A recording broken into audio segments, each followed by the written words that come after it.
সেই যে যদুবংশ মা, একটা দুটো নয়, 56 কোটি যদুবংশ। এই 56 কোটি যদুবংশের সন্তান যখন তারা পরিপূর্ণ যৌবন বয়স হলো, তারা এতটাই উদ্ধত্ত হয়ে উঠল যে ধরাকে সরাজ্ঞান করতে শুরু করলো, গুরুজনকে সম্মান করে না। তাদের মধ্যে একটি সন্তান যার নাম হচ্ছে শাম্ভ, দেখতে মেয়েদের মতো, তাই সুন্দর করে শাড়ি পরিয়ে পেটের ওপরে কড়া বেঁধে জঙ্গলের মধ্যে ঋষিমুনিদের কাছে নিয়ে গেছে। এই যে ও মুনিবর, যুগ যুগ ধরে সাধনা করছো, আমার এই সঙ্গে করে যে মেয়েটাকে এনেছি গর্ভবতী রমণী, বলতে পারো এর গর্ভে কে জন্ম নেবে? এখন মুনি ঋষি তো বাবা সবই জানেন, যারা যুগ যুগ ধরে কৃষ্ণ সেবায় রত, গোবিন্দের চরণ পাবার জন্য কঠিন সাধনায় মগ্ন হয়ে আছেন, তাদেরকে আর জানতে কিছু বাকি থাকে গো? তারা বলে উঠলেন, বালক তোমরা ঘরে যাও, এইভাবে আমাদের এই সাধনায় বিঘ্ন ঘটিও না, ঘরে ফিরে যাও। কে শোনে কার কথা? কেন চলে যাব ঘরে? বলো আগে কে আছে এর গর্ভে? এটুকু বলতে পারবে না? কেমন তোমাদের সাধনা? তখন সেই মুনি ক্রোধান্বিত হলেন, শুনতে চাস এর গর্ভে কে আছে? এর গর্ভে যে আছে তার হাত দিয়েই তোদের এই 56 কোটি যদুবংশ ধ্বংস হয়ে যাবে। ঘরে ফিরে গেল বাবা। এই কথা শুনে কয়েকদিনের মধ্যেই তার ওই যে কড়াটা বাঁধা ছিল ফাল হয়ে প্রসবিত হলো।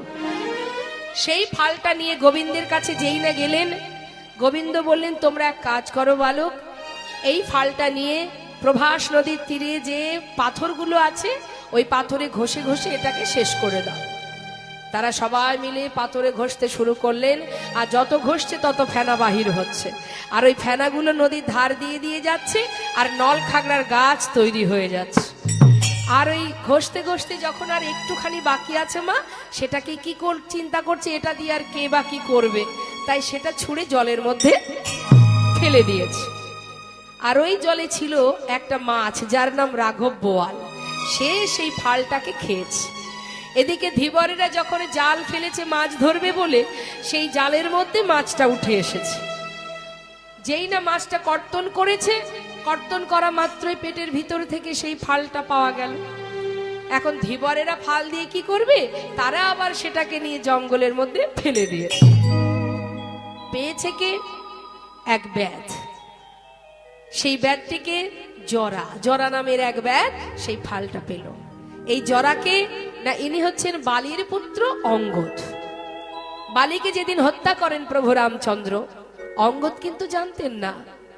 অঙ্গদ মা সীতাকে উদ্ধার করার জন্য প্রভু রামচন্দ্রকে বিভিন্ন ভাবে সহায়তা করেছিল।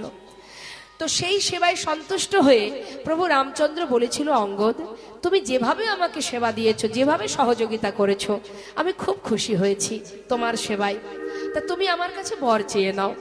তখন সেই অঙ্গদ বলেছিলেন, হে প্রভু, যদি তুমি আমায় বরই দেবে তবে দিয়ে যাও। যে বিনা যুদ্ধে বিনা কারণে পিছন থেকে তীর মেরে আমার পিতাকে হত্যা করেছিল, আমিও সেই ব্যক্তিকে তীর মেরে হত্যা করতে চাই। তাই গৌর হরে। সে তো আর জানে না যে এটা প্রভুই করেছিলেন। তাই আজ যখন এই কথাটা বললেন, প্রভু বললেন যে অঙ্গদ তোমার মনোবাঞ্ছা পূর্ণ হবে। এদিকে কি হলো বাবা? ওই যে 56 কোটি যদুবংশ প্রভাস নদীতে ওই যজ্ঞে গিয়েছিলেন প্রভাস নদীর তীরে, কিন্তু কিভাবে তাদের মৃত্যু হবে না, ওই প্রভাস নদীর তীরে তাদের মধ্যে আগে হবে কথা কাটাকাটি।